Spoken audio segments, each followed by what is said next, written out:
Hello friends, स्वागत है आपका एक बार फिर से आपके लीगल चैनल में। मैं हूं एडवोकेट सनी शर्मा और आज आपको मैं डोमेस्टिक वायलेंस एक्ट के अंतर्गत एक लीगल पहलू समझाने वाला हूं जिस पे बहुत सारे लोग हाल फिलहाल में गलती कर रहे हैं। दोस्तों, ये समझना आपके लिए बहुत जरूरी है क्योंकि बिना समझे आप स्टेप उठा लेते हैं, हाई कोर्ट या ऑनरेबल सुप्रीम कोर्ट तक चले जाते हैं तो केवल आप अपना पैसा बर्बाद करेंगे, समय बर्बाद करेंगे।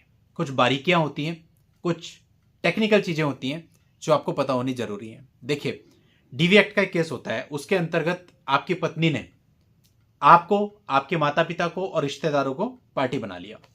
अब आपका ये कहना है कि भाई रिश्तेदार तो अलग रहते हैं, वो तो साथ रहते ही नहीं थे। हो सकता है आपकी मैरिड सिस्टर हो, जीजा जी हो या और कोई दूर के रिश्तेदार हो, तो उनके लिए तो आपका एक सिंपल आर्ग्यूमेंट होता है, जब साथ रहते ही नहीं थे, शेयर्ड हाउस होल्ड नहीं था, डोमेस्टिक रिलेशनशिप नहीं था, तो फिर ये आ ही नहीं सकते, इसमें इनको पार्टी बनाया ही नहीं जा सकता। और कई बार आप सोचते हैं कि क्वेश्चन के लिए हम आगे हाई कोर्ट में भी जाएं, लेकिन दोस्तों इसके साथ साथ माँ बाप की हम बात करते हैं, माता पिता।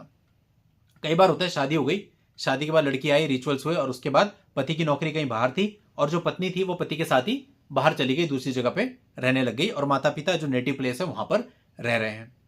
तो अब आपका यह कहना होता है कि साहब हम कोर्ट को यह कह के डिस्चार्ज पिटीशन फाइल करें कि माता पिता के साथ तो कभी रही नहीं है, ये तो जो है लड़के के साथ रही है। एक तो बात होती है कि आपके पास कोई प्रूफ है, लाइक आपके पास कोई रेंट एग्रीमेंट है जो हस्बैंड और वाइफ दोनों के नाम से बना हुआ है, जो कि बताता है कि शादी के 3 दिन बाद से ही लड़की हस्बैंड के साथ दूसरे प्लेस पे रह रही, फिर तो खैर क्लियर है। फिर तो आप वो रेंट एग्रीमेंट लगा देंगे वहां पे कि साहब ये रेंट एग्रीमेंट है, देखिए 2 साल पुराना है और हम गए थे, हम वहां पे रह रहे थे। और माता पिता का आधार कार्ड लगा देंगे, देखिए दूसरे एड्रेस पे रह रहे हैं, तो आपको डिस्चार्ज पिटीशन में सफलता मिल सकती है। आप क्वेश्चन में जाते हैं वहां भी सफलता मिल सकती है।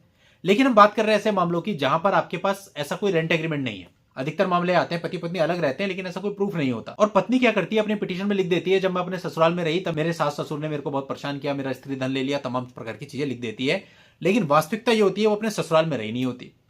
अब आप एक डिस्चार्ज पिटीशन या क्वैशिंग पिटीशन लेकर के जाना चाहते हो जिसमें आप ग्राउंड यही बनाना चाहते हो कि वो तो कभी माता पिता के साथ रही नहीं थी। अब देखिए दोस्तों, ये है आपका स्टेटमेंट कि वो माता पिता के साथ नहीं रही, जो सच्चाई भी है, लेकिन कोर्ट ने क्या देखना है, डिस्चार्ज या क्वैशिंग प्राइमा फेसी ग्राउंड्स पे होती है, तो कोर्ट ने उसकी पिटीशन को चेक करना है कि उसने अपनी पिटीशन में क्या लिखा है। अगर वो अपनी पिटीशन में खुद ये लिख के आ रही है कि मैं और मेरे पति इंदौर में रहते थे और माता पिता दिल्ली रह रहे हैं, फिर तो उनके नाम हटाए जा सकते हैं, क्वैशिंग भी हो जाएगी, डिस्चार्ज में भी आपको सफलता मिल सकती है। लेकिन अगर वो अपनी पिटीशन में यह लिख के आ रही है कि मैं सास ससुर के साथ रही हूं 3 महीने, तो दोस्तों ये उसकी प्लीडिंग है।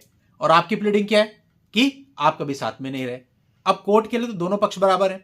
अब कोर्ट कैसे आपकी प्लीडिंग को मान ले इनिशियल स्टेज पे, क्योंकि ट्रायल तो अभी चला नहीं है ना, कोर्ट उसकी प्लीडिंग को मान सकती है। तो कोर्ट ने क्या करना है उस स्टेज के ऊपर, केवल उसके वाद पत्र को देखना है कि उसने अपने वाद पत्र में क्या लिखा है। अगर उसने वाद पत्र में लिखा है कि वो सास ससुर के साथ रही है, स्पेसिफिकली उन पे एलिगेशन लगाए हैं, घटनाएं बताई हैं, तो फिर ऐसे केस में माता पिता का नाम डिस्चार्ज में कोर्ट जनरली नहीं हटाता है और इवन क्वैशिंग में भी मना किया जा सकता है, भले ही सच्चाई वास्तविकता यह हो कि माता पिता अलग रहे हो और पत्नी अलग रही हो, या तो कोई सबूत प्राइमा फेसी आपके पास हो कि ये देखिए साहब ये ऑन रिकॉर्ड है कि अलग रहते हैं। लेकिन अगर ऑन रिकॉर्ड नहीं है, सच्चाई है लेकिन वो जस्ट आपकी प्लीडिंग्स है, तो प्लीडिंग्स के बेस पे इनिशियल स्टेज में डिस्चार्ज और क्वैशिंग में कोर्ट नहीं जा सकता। कोर्ट क्या कहेगा कि भाई स्टेज पे अभी ट्रायल तो चला नहीं, हम तो प्राइमा फेसी देखेंगे, प्राइमा फेसी तो लड़की बता रही है सारी घटनाएं, तो इसकी तो जांच होगी और जांच होने के लिए पहले समन करना जरूरी है, इनिशियल स्टेज पे कैसे नाम हटा दे।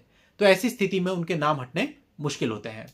तो अब उन लोगों के लिए ये वीडियो बहुत जरूरी है जो लोग आज के समय पे क्वैशिंग पिटीशन लेकर के हाई कोर्ट में जा रहे हैं इसी ग्राउंड के आधार पर, लेकिन वास्तविकता यह है कि उनके पास रिकॉर्ड पे ऐसा कुछ भी नहीं है कि वो माता पिता से या बाकी के रिश्तेदारों से भी कुछ मामलों में अलग रहती थी, वो जस्ट आपके कथन है। तो ऐसे में क्वैशिंग के चांसेस बहुत ही कम रहेंगे। अब आपकी मर्जी, आप ट्राई करना चाहते हो आप बिल्कुल जाइए, लेकिन ये पहले सोच लीजिए क्योंकि हर एक आदमी की परिस्थिति एक जैसी नहीं होती। कुछ लोगों को फाइनेंशियली भी सोचना पड़ता है, तो अगर आप फाइनेंशियली टाइट चल रहे हैं तो उस केस में आपको केवल हाई कोर्ट में तभी जाना चाहिए जब आपको लगता है कि आपको रिलीफ मिलने के कुछ तो चांसेज हैं। भाई आप कहते हो 100% में से 40% तो चांस होने चाहिए, तब आप हाई कोर्ट मूव करो। अगर प्राइमा फेसी आपको पता चल रहा है कि हाई कोर्ट ने आपकी पिटीशन को रिजेक्ट ही करना है, तो फिर आप क्या करने के लिए जा रहे हैं। तो ये बहुत इंपॉर्टेंट होता है। यही सेम चीज मेंटेनेंस ऑर्डर पर भी लागू होती है। जब कोई मेंटेनेंस ऑर्डर होता है तो पहले हम सारे तथ्यों और परिस्थितियों को देखते हैं, आंकते हैं, और वो आकलन हर एक व्यक्ति को करना चाहिए। ये देखना चाहिए कि उसका जो ऑर्डर है अगर वो हाई कोर्ट जाता है तो उसे उसमें कितना रिलीफ मिल सकता है या बिल्कुल भी रिलीफ नहीं मिल सकता, एंड देन उसे सोचना चाहिए कि उसे जाना चाहिए या नहीं जाना चाहिए। ये नहीं कि ऑर्डर हो गया तो मैं चैलेंज करूंगा ही, उल्टा हाई कोर्ट में जाके आप और फंस जाते हो क्योंकि आपके ऊपर कई बार एरियर होता है।